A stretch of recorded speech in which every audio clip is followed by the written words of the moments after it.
Steve, as you know, has the knack of putting his foot in it sometimes and of upsetting the status quo. And we would have him no other way.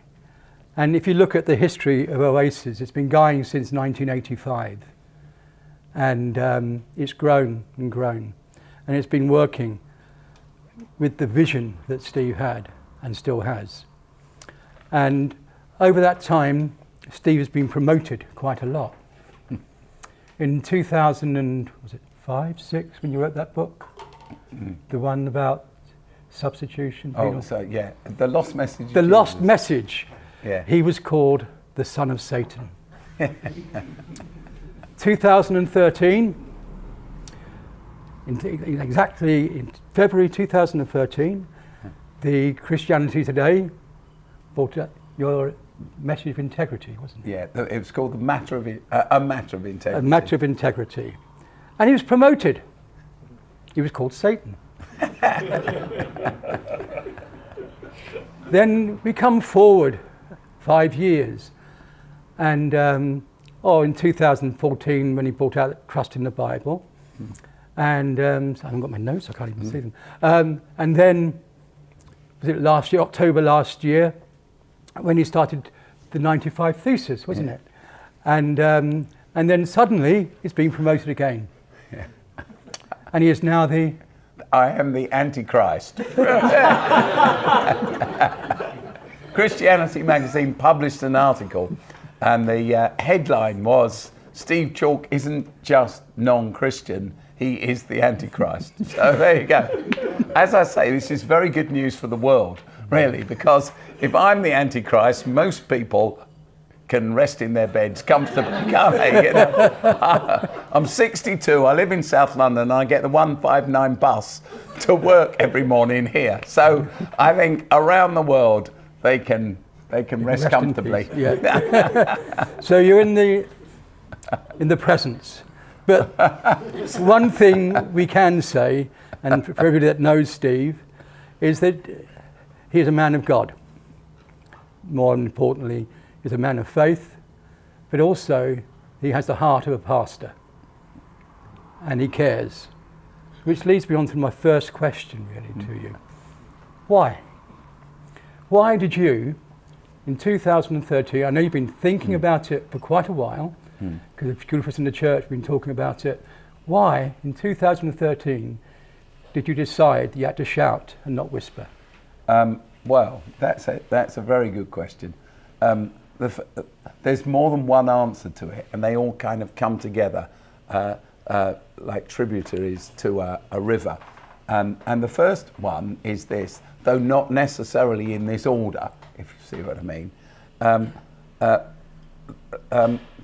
The first one was that when I first came to, in my spare time, be the minister of the church here, there were very few people that came. In fact, there were 10 people that came, and they used to sit in the auditorium, which is big in there, every Sunday in pews, as we had them then. But they always sit in the same pew, and they couldn't afford a minister, and the church was really bankrupt. And I did this in my spare time. I asked whether I could lead them, because I could see that the whole place had potential. You know, I could see what could happen here. So every Sunday morning I'd turn up and literally, well, sometimes there was a pianist they used to get who worked in a West End bar, and on his way home he'd come and he'd play piano for their hymns, and then they'd pay him £25 out of the offering. There was only ever about £40 in the offering, and they'd pay him £25 cash, which is highly illegal, of course, and off he'd go. And on other Sundays, when he couldn't do this, we used a cassette player, an actual whirly cassette. And the first time this happened, because they used to set the hymns, they're all lovely people. And so I used to stand in front of the pew and announce what we were going to do. And I remember one Sunday I announced, it was the first time I'd had the cassette player, and I said, and now we will sing our first hymn, and it was Abba Father, Let Me Be. Do you know that? And then a lady who's died since, she toddled to the end of the row, and she hit the big button on the tape player. You know those big clunky ones? Do you remember that? Clunk, and it played "Abba Father, Let Me Be," and we all sang it. And then at the end, she went clunk, and it stopped. And then the next hymn I looked down after some prayers and things was "Abide with Me," and she went clunk, and it started playing "Abide with Me," and I realised that because they didn't have CD technology, we only had tape. We could only sing songs that followed each other in mission praise. So we just sang 4 songs that followed on from one another. But then this guy started coming.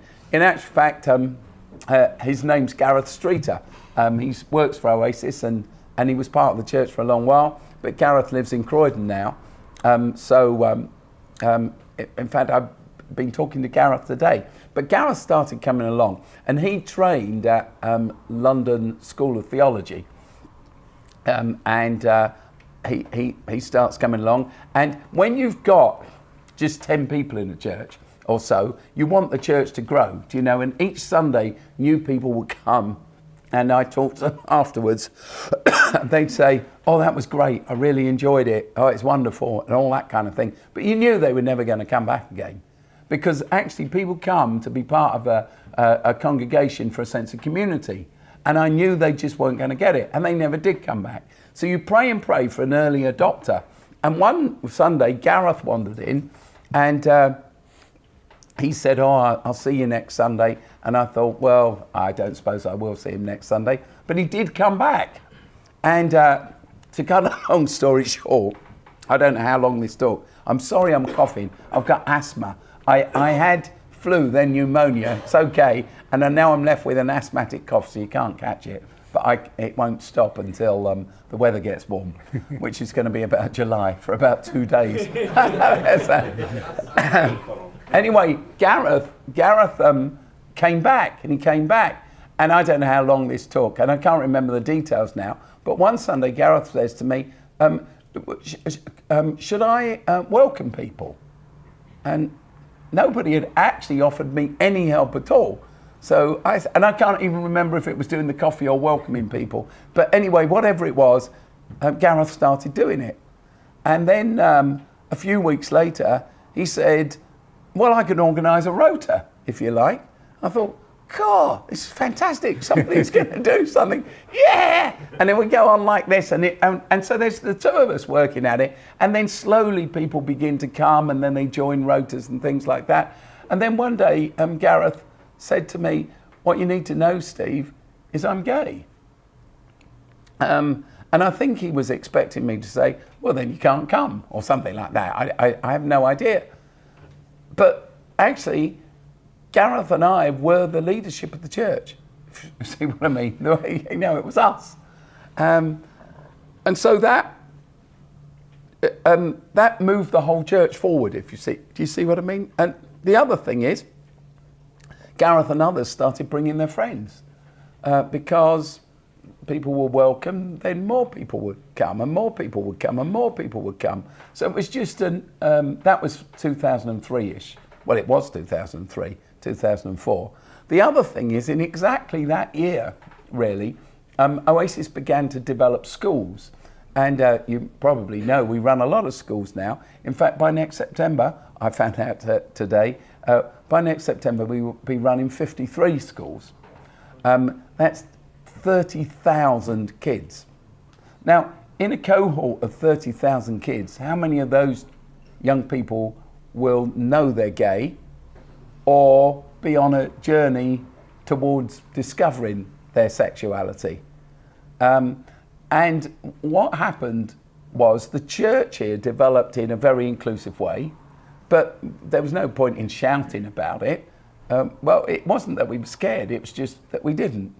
And then the schools were developing as well. And then this other thing happened.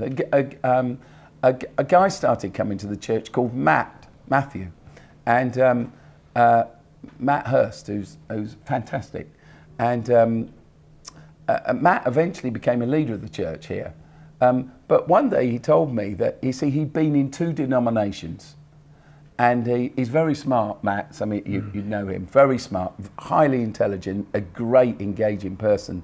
And we've got some steps that go up to the auditorium there that we rarely use now because people come through the coffee shop. But Matt told me when I finally got to know him, I think he said, I don't want to exaggerate, but I think he said that he'd come and he'd stood at the steps on and off every Sunday, every other Sunday for about 4 months.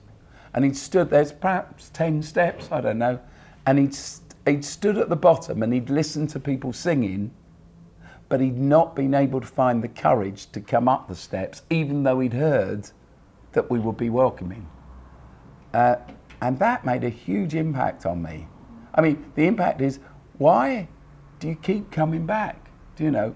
Anyway, Matt came, he became part of the church in the end, and then his boyfriend Nathan started coming along, and they both from Christian backgrounds, both thrown out of churches for their sexuality. And then this extraordinary thing happened.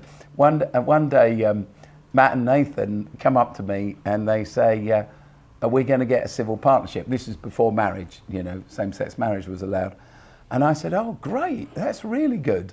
And they said, well, we're asking you about it because we wondered whether, after our civil partnership, you would come and pray with us a private prayer.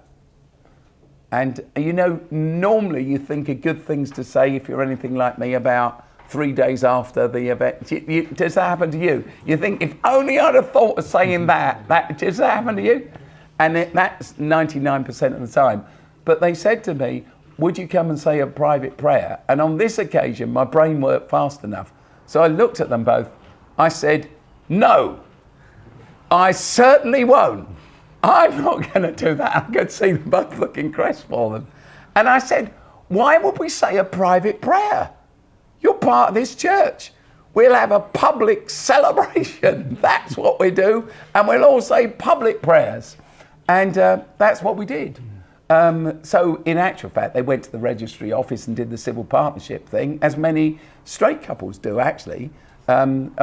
Still, in some churches, that's all you can do. And then we did actually what was a wedding for them, although it wasn't allowed to be called that, but it actually was, you know. And it was one, people still say it was one of the most spiritual experiences they ever encountered. And then what happened was, I realised the government were planning to do something about same-sex marriage, and you know the rumour was there. And I realised that 1, we were leading a completely inclusive church, and 2, we had thousands and thousands, probably about 20,000 at that time, kids in our schools around the country, and thousands of staff.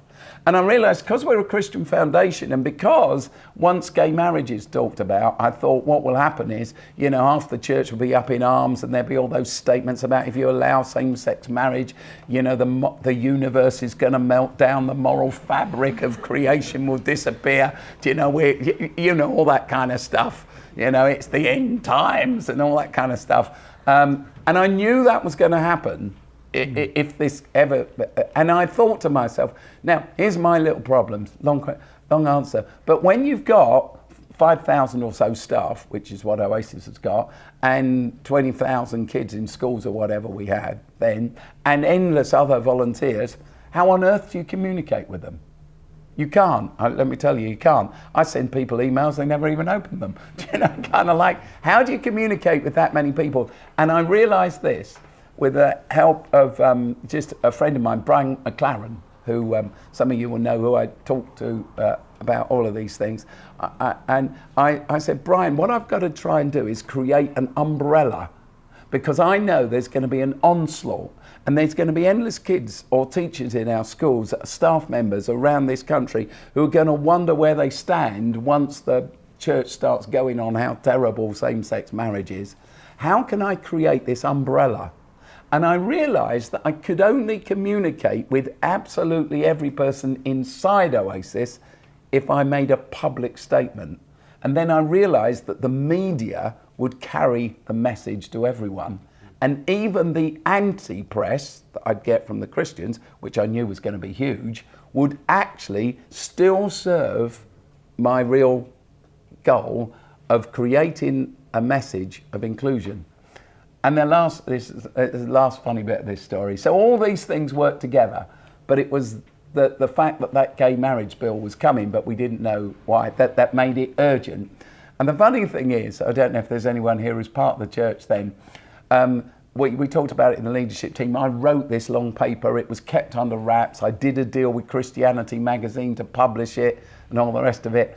And then the week before, I thought, I can't publish this paper, which I know is going to create this huge stink, without telling people in the church. So we had a special church meeting on the Wednesday, and we simply said to people, come along on Wednesday evening, because we're going to show you something we're going to publish, and it might cause a bit of a fuss. So a load of people turned up in the auditorium there, and we handed out copies of this thing about LGBT inclusion. And everybody in the church, they read it in little small groups and things. And then somebody was chairing it, not me, said, have you got any questions for Steve? And there's this long silence because it's groups. And then somebody, Hillary, her name is Hillary, she puts up her hand and she said, she's very smart. She said, yeah. She said, the question is this. She's very smart, Hillary. She said, why have you dragged us all the way here just to tell us you're going to do this? We know this. And so it was like no one could believe it was worth coming out for, because this is where we all were. And I had to say to them, this may not be news to you, but trust me, there is gonna be an explosion. And that is what happened. So that's the story. Thank you. Right, we all heard, and a lot of people here felt the rumble from that. What about you? How did it affect you? Having friends that disagreed with you now, you were once one of the main speakers at different places, suddenly you're the Antichrist. The only place I can go to speak now on a big public stage is Greenbelt. Hey, it's a Greenbelt. If it wasn't for Greenbelt, I'd never get a chance. Yeah, so, I've spoken everything from Keswick to New Wine to Spring Harvest to all those things, and around the world. And of course, I never get asked to do any of that anymore. In fact, people don't talk to me. But that genuinely is okay. If I say it's okay, you probably think it's not okay, but it really is okay. And the reason it's okay is because of this. Well, there's more than one reason. First of all, you need to stand up and speak out for what you really believe. You can't live your life hiding away. You get one life, and we none of us in this room know if we'll be here next week, do we? To be honest. So say what you believe now. Stand up for what you think now. I think that's the first thing. We need to find that courage. We need to find that courage. But the second thing is, you referred, Dave, to the book I'd written a long time before called Lost Message of Jesus, which was about how I don't believe in the concept of what's called penal substitution, i.e. there's an angry God who doesn't like us. And the first thing God wants to say about you is, you are under my wrath. I'm not looking at you particularly. There's nothing. You're awful in your sin. That there we are under the wrath of God. But Jesus dies in our place, and God gets the death of his son, and Jesus takes the punishment, and God wreaks havoc on Jesus. And then he says, good, the price has been paid. I can now forgive. I don't think that is, I think that's such a warped and twisted view of the God of love. I could talk for a long time about that and the damage that view of God has done.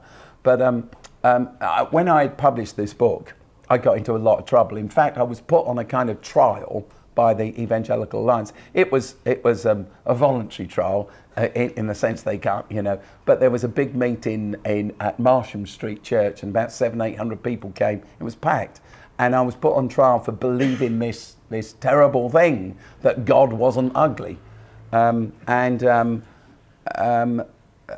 there was much talk then, of course, me not being thrown out of the Evangelical Alliance, which they didn't do actually at that time.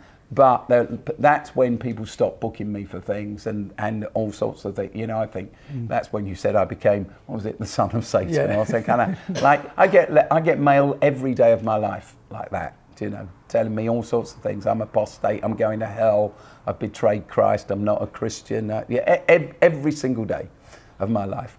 It's just one of those things. But the great bit of news about it is really great news. You kind of get used to it.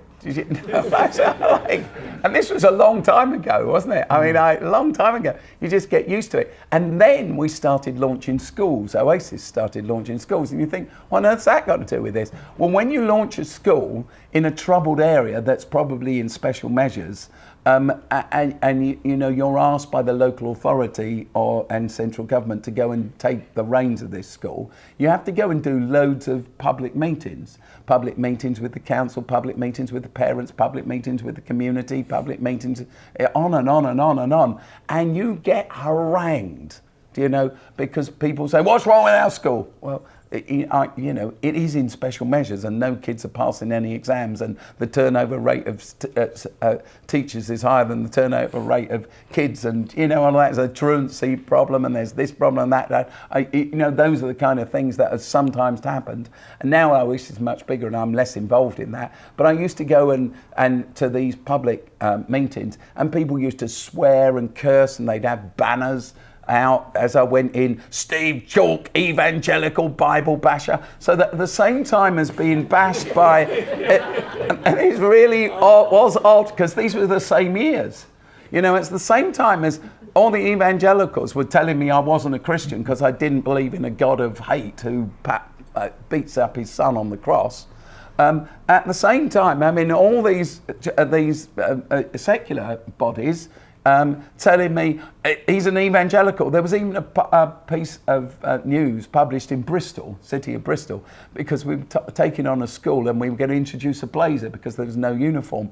And blazers, of course, have those pockets like that, you know, there. And the Bristol newspaper ran an article that said the only reason we were interested in, introducing a uniform with a blazer was so that the students could put the Bibles that we issued them with in their pockets.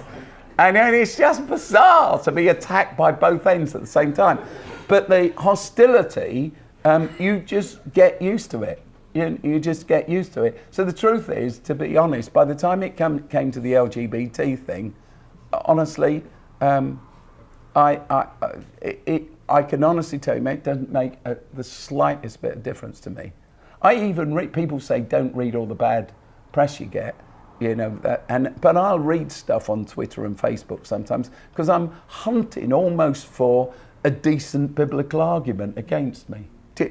I don't mean against me. I'm kind of desperate almost for somebody to come up with a half-decent theological, biblically based argument as to why the inclusion of LGBT people can't be allowed. I'm desperate for it. Do you know, I kind of think, like, bring it on. Do you know, just put it in front of me so I can think about this big thing that I've missed.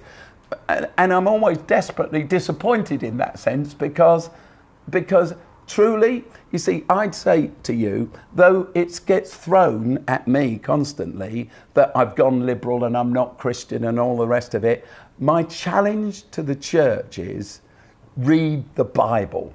Read the Bible well, study the Bible, get to grips with the text in its context, do better theology, do better Bible reading, because when you read the Bible better and you read the Bible deeper, actually you will move away from these warped and immature ideas that turn a God of love into someone who wants to expel people from the church because of their sexuality. Thank you.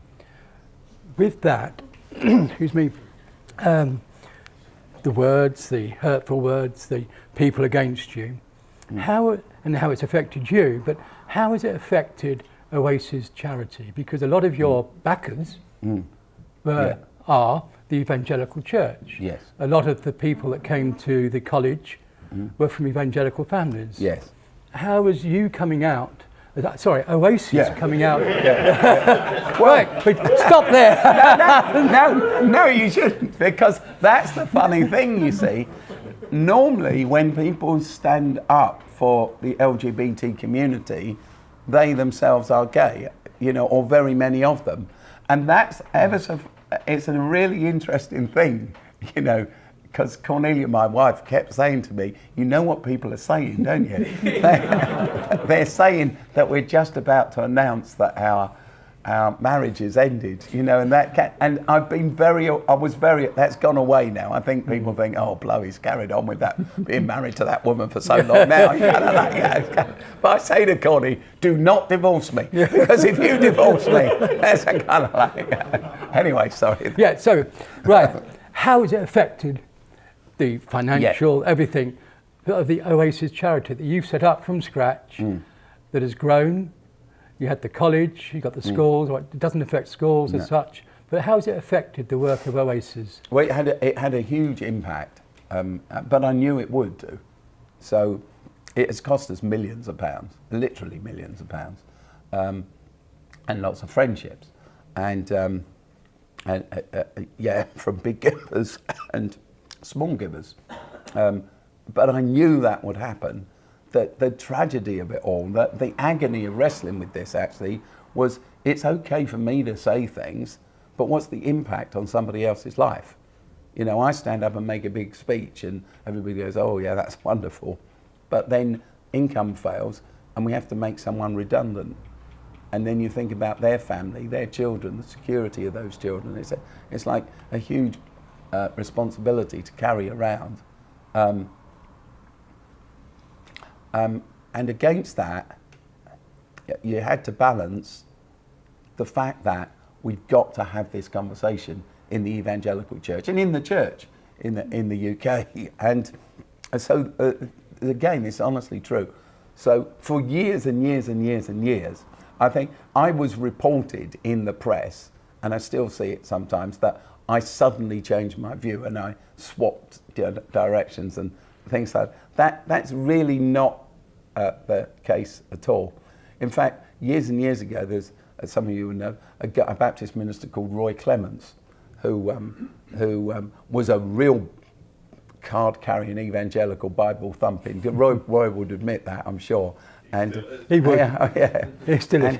Yeah, and I used, this is honestly true, I used to read stuff that Roy and his group had produced, the Cambridge papers. I still get the Cambridge papers, but it's a very kind of fundamentalist, right-wing, traditional reading of the Bible, or in my view, non-reading of the Bible sometimes.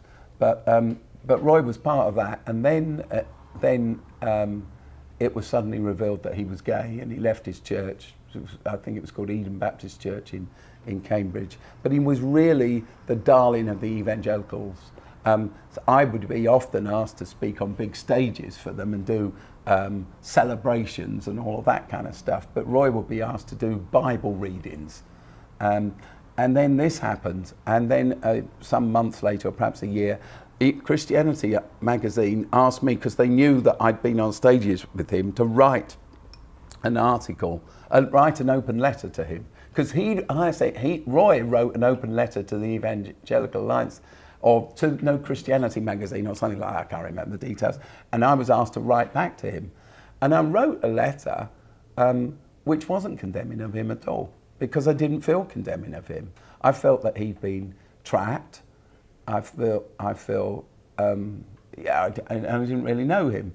But I talked about living by commitments that we make, etc., because I, need to make. There've been loads of times I've been married for 37, 38 years. How many times in 38 years of being married do you feel like, well, I wish I'd chosen differently? That's just life, isn't it? That's not because I got a weak marriage. It's because I've been married 38 years, and so I've learned about making a commitment and living faithfully to it, etc. And Roy, so I addressed the things in Roy's letter, but that was, I've talked with Roy about it now, but that was taken by some people when I said what I said about the acceptance of gay people, as I'd done a 360-degree turnaround from where I was. But I was never, I don't think, judgmental of Roy, because I'm a church leader. I am a pastor at the end of the day. That's what I do. I care for people. I've forgotten what the question was now. So How's it affected the charity? So when I, finally said what I said, I knew it would affect the charity. So in the years leading up to it, that's why I'm telling you this long story. In the years leading up to it, and the senior leaders here, somebody like Joy Medeiros, who some of you know, she's our group chief executive. I used to say to Joy, do you know, what I'm going to do is I'm going to write a book about the inclusion of LGBT people, and I know someone's got to do this and no one steps forward and we're not talking about it. So I'll write the book, but I know the impact on Oasis. So I'll write the book and I'll publish it under another name just to get the conversation started. And the more I thought about that, that was ridiculous because it wouldn't get a conversation started unless I published it or someone published it. So I used to pray all the time, honestly, it was one of my most frequent prayers, Lord, I'm willing to do this, but you have to show me how to do it without hurting other people. And then I had another idea, and it was that I'd write a book under my name and put it in my will and it get published when I was dead. And then I realised, because it's stupid ideas, but you go round and round and round and round this stupid thing. And then I finally realised, no, I had to do it in my own name. And I just used to say, Lord, give me the moment and the opportunity and make it come together so I can do this. Now, having said this has cost Oasis a lot of money, and it has, and a lot of support, the truth is that the development of the schools in Oasis particularly, we'd run houses before then, but the development of the schools meant that we had resources and funding that came from a lot of sources, from government, local authorities, but also from corporates and charities, etc., outside the evangelical world. And so I suddenly realised I, of all evangelical leaders, was in a position to do this with least damage. And so I did it, and there was damage, and there has been cost. But on the other hand, there are things that if you Google my name, right, I've done it for a long time, but if you Google my name, the first few pages are all about Steve Chalke's the Antichrist, and, Steve Chalke's done this and done that, and we hate him and all that kind of stuff. Well, if you're a local council or a government group looking me up, so for instance, there's a big accountancy firm that we're just working with, just developing a relationship with, and to work in the States actually. And I know darn well when I contact them, they Google my name. And the great thing is, you couldn't pay for the advertising that the first page of Google gives to us. Because they all suspect that I'm a Baptist minister, well, I am a Baptist minister, and therefore I'm anti-gay and I'm proselytizing and all those kind of things, and probably anti-women in leadership and all the rest of it. So then they Google my name and they discover that all the people they think I am actually hate me. And, and they go, wow! And I know that there are significant deals we've won simply based on the terrible publicity that I've been given by evangelicals. So praise God for that. Literally, is anybody into PR advertising here, comms and all the rest of it? Well, if you are, you will know that to even get above the noise, you could spend £500,000 on an advertising campaign over the next 3 months and not even make an impression. Yet, the evangelicals in this country have created this massive fundraising and publicity campaign for Oasis, and it's not cost us anything. It's fantastic. You've lost a lot of money, well, not you personally, but the charity has lost support and lost money as well. How has it been for you with the gay community? I hate saying gay community, there's no such thing as a gay community, but with the LGBT groups, how they responded to you? Not the LGBT people of faith, but the LGBT group. There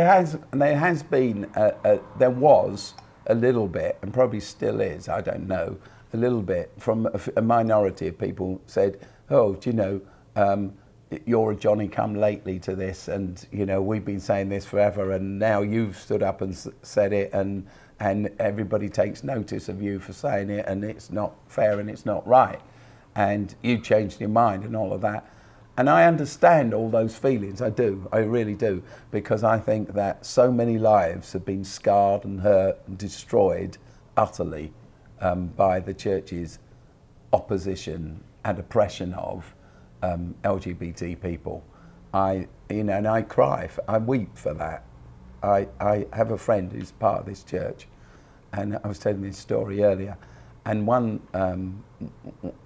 Sunday night, before the auditorium was converted in the way it is now, we had a communion service, and this must be 5-6 years ago, and he came to the front and he took communion and he was crying, and I sat with him afterwards, and he said, "This is the first time I've ever taken communion in my life and really felt that I'm accepted. I've never felt I'm truly accepted anywhere."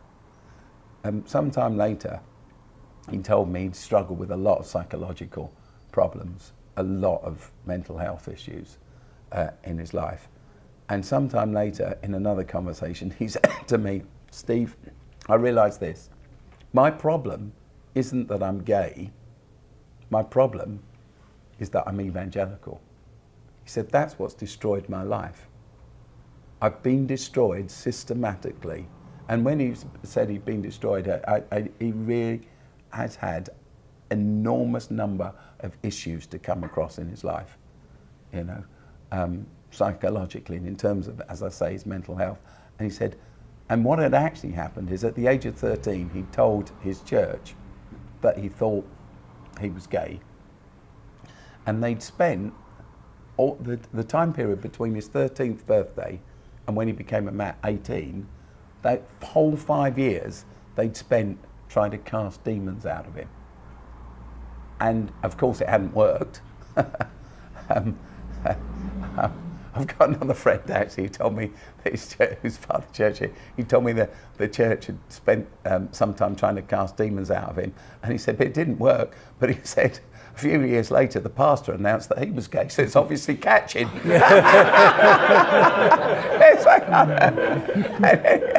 So what happened was, can you imagine being a teenager, a 13-year-old, and you live the 5 years of your informative teen years being told you are possessed by demons? Just incredible, isn't it? Really just incredible. And so I can't remember the question because I get so caught up in these stories. But I think that, let me say that I just think that whatever people inflict on me, whatever they ban me from or whatever, I'm fortunate because it doesn't matter to me. It really doesn't matter. The reason is because I've been there and done all that. Do you know what I mean? So you've done it. So there's nothing in me that yearns for anything, to tell you the truth, very much, except the love of this community, and those of you who are part of this community know I rarely go out. I went speaking on Sunday. I went to a church in Bath because it's going to become part of Oasis. I went for that reason. I used to tour the world speaking and all the rest of it. I never do that because what I love to be is here with people, not whizzing around the place. But the point is this, in all of this, whatever I endure, it is not, it's good to say this to you, Dave, because I've never said this to you. I know that whatever people say about me and do to me and ban me from and etc., it's only a tiny little echo of the pain I know that you've felt in your life. Thank you. Because it's true, isn't it? Mm. You have been, because I've known Dave a long time, right? The way you have been treated because of your sexuality by parts of the church is absolutely disgraceful. It is disgraceful because it is a disgrace, isn't it? And so what is my pain compared with the suffering that many of you in this room have experienced? So I count it a privilege to kind of vicariously walk this way with you. A real vicar.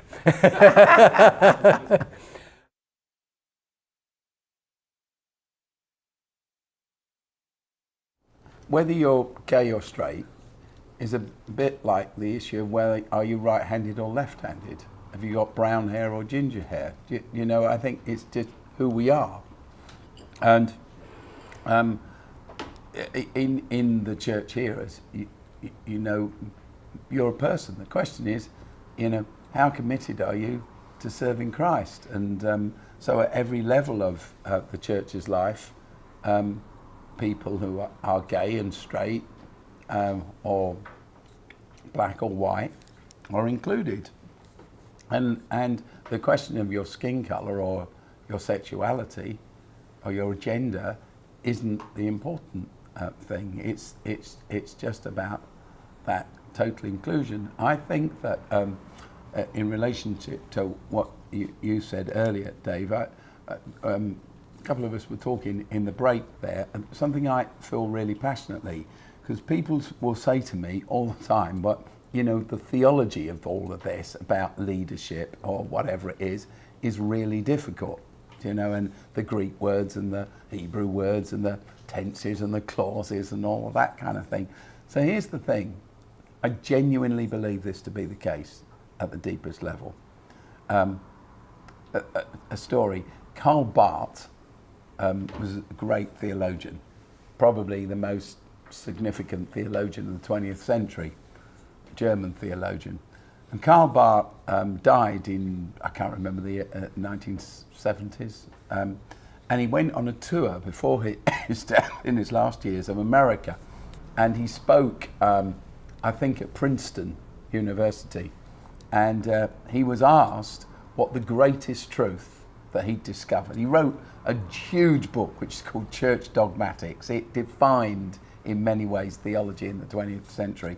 And Karl Barth was asked this, what's the deepest insight you have, deepest theological insight that you have in all these years?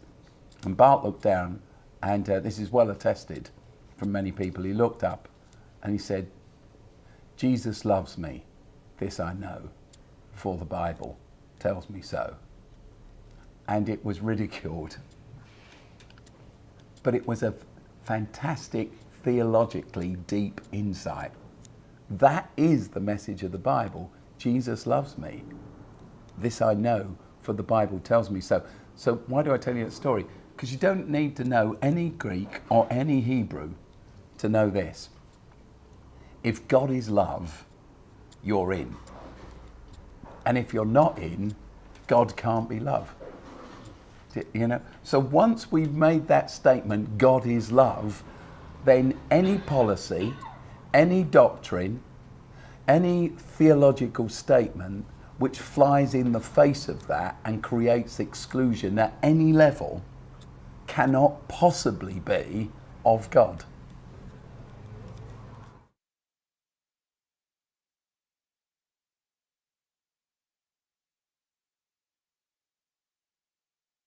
Is I know that for many, many people, the sheer courage of changing the courage's stance, that was a turning point for endless people. That was like a liberation to countless people.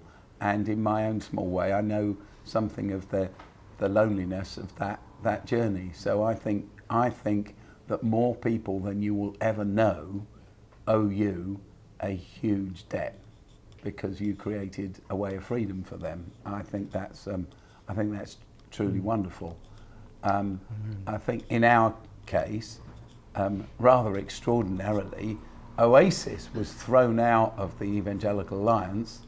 We were given 3 days' notice, and we were told they were going to announce that they were throwing us out, and it was to do with a technicality, because they said that on our website, though we'd announced our view, we'd not created space for other people's views. So they will still say to this day that we were asked to be removed. They removed us simply because of the technicality of the website. But you know, all I can say is the people that run the EA websites, they should get some new ones, because every website, you know, leaves space for comments and views, etc., etc. So anyone can post any opinion at any time. So it was a vacuous thing. It was a vacuous thing. But I'm absolutely sure, as you say, all these things are driven by money. They're driven by money. So what was it? Which was it? Was it World Vision in the States? That's right, World Vision, yeah. World Vision in the States, of course, announced that they were going to be utterly inclusive of people in same-sex relationships, and then 48 hours reversed that decision.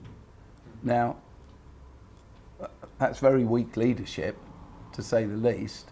And I feel sorry for them. I'm not judgmental, just caught betwixt and between. But what's clear is their decisions were driven by money. I cannot tell you the number of Christian leaders who've sat even in this coffee house with me, or in some around here, because not all want to come in here because they want to be anonymous, and have told me, well, these are the exact words of one well-known leader: "I am utterly with you. But if you ever tell anyone I'm utterly with you, I will deny it."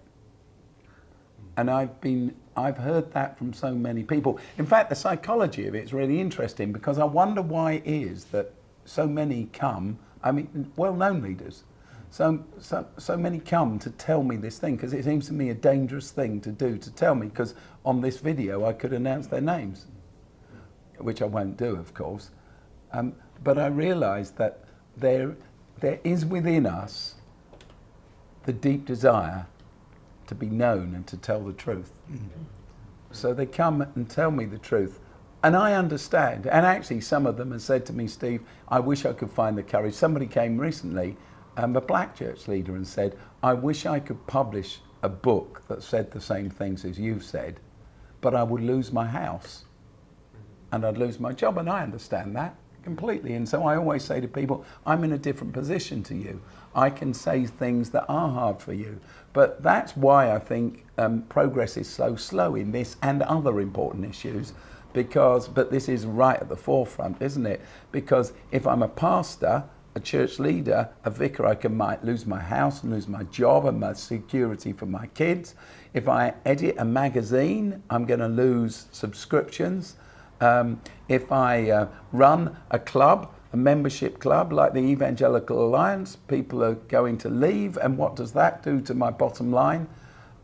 So I know, just as you've said, that I know people who are on the council when the decisions were taken. It was a long process to ask us to leave. I've heard many reports of what actually happened, and I know it. Sadly, it was about money. But I'd like to say, because there's a video running, that I really don't blame anyone for that. I know it's hard, but all we do is kick the can down the road and leave it at the feet of another generation. In the end, someone has to have the courage to say, this has been an awful misleading of the Bible, as misleading as the old view that used to proclaim loudly apartheid, that black people were not worthy of a vote or the freedom. Now, it is interesting to read the theology of apartheid. Wonderful scholars, all with PhDs, quoting liberally Bible verses to explain why white people are superior to black ones. Don't be taken in by a guy who's got a PhD and who spins a lot of fancy words with the occasional Bible quote in. I bring you back to what I just said. If God is love, any policy, any behaviour, any doctrine, any theology that excludes and oppresses cannot be from God.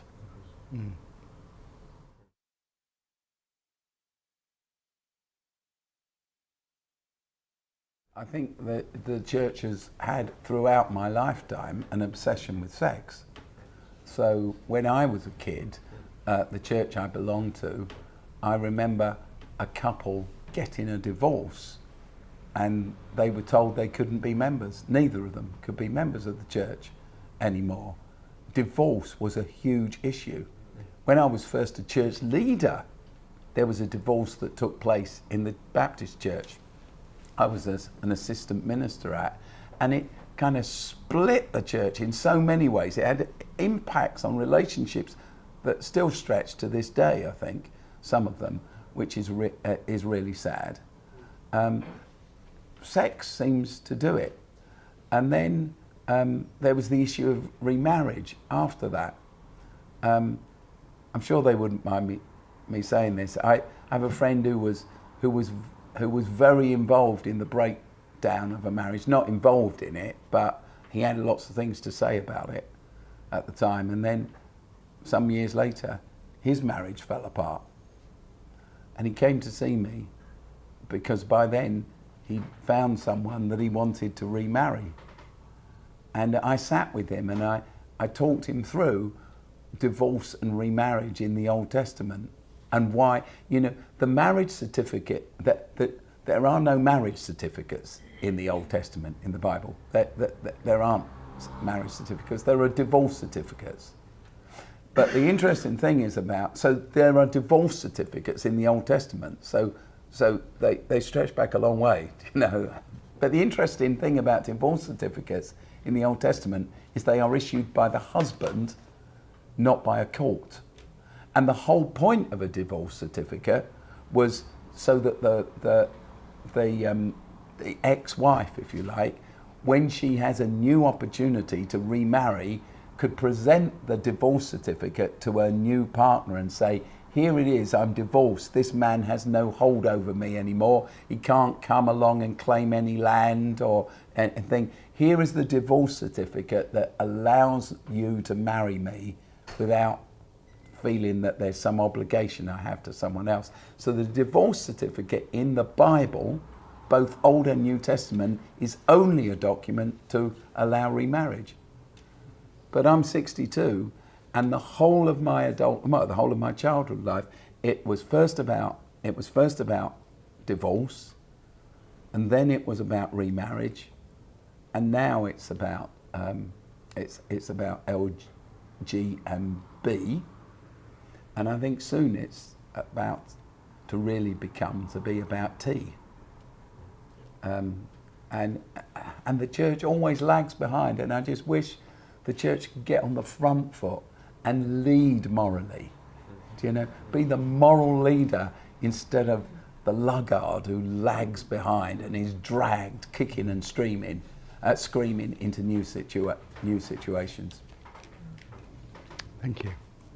But do I ought to say, the heart of the Bible is about justice. It's about mercy.